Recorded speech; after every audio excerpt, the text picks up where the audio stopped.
কুলপিতে রাস্তায় থেমে গেল 21 বছরের এক তরতাজা প্রাণ। আরও একবার পথ দুর্ঘটনায় কেড়ে নিল একটি পরিবারের সমস্ত স্বপ্ন। দক্ষিণ 24 পরগনার কুলপি থানার করঞ্জলির অরুণবেড়িয়া মোড়ে 117 নম্বর জাতীয় সড়কে এক মর্মান্তিক সড়ক দুর্ঘটনায় প্রাণ হারালেন বকখালির 21 বছরের যুবক আনন্দ পাত্র। পুলিশ ও স্থানীয় সূত্রে জানা গিয়েছে, আজ সকালে মোটর বাইকে করে তিনি মেদিনীপুর দিক থেকে কাকদ্বীপের উদ্দেশ্যে যাচ্ছিলেন। অরুণবেড়িয়া মোড়ের কাছে পৌঁছাতেই উল্টো দিক থেকে আসা একটি ট্রাকের সঙ্গে তার মোটর বাইকের মুখোমুখি সংঘর্ষ হয়। প্রবল ধাক্কায় তিনি রাস্তায় ছিটকে পড়েন।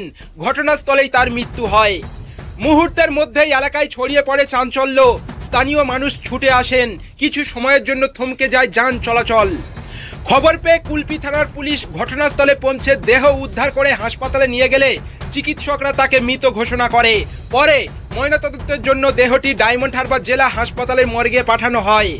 পুলিশ একটি অস্বাভাবিক মৃত্যুর মামলা রুজু করে তদন্ত শুরু করেছে। দুর্ঘটনার পর পালিয়ে যাওয়া ট্রাকটির খোঁজে তল্লাশি চলছে। মাত্র 21 বছর বয়স, জীবনের কত স্বপ্ন, কত পরিকল্পনা, কত আশা এক মুহূর্তেই সব শেষ হয়ে গেল। একটি পরিবারের কাছে এই ক্ষতি কোনোভাবেই পূরণ হওয়ার নয়।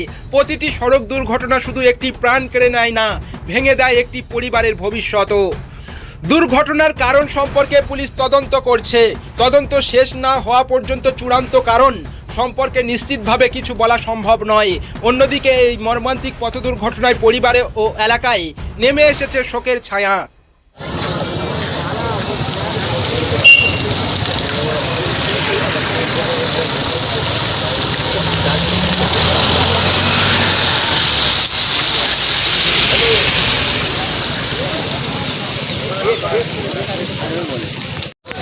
হেলমেটটা খোলা ছিল।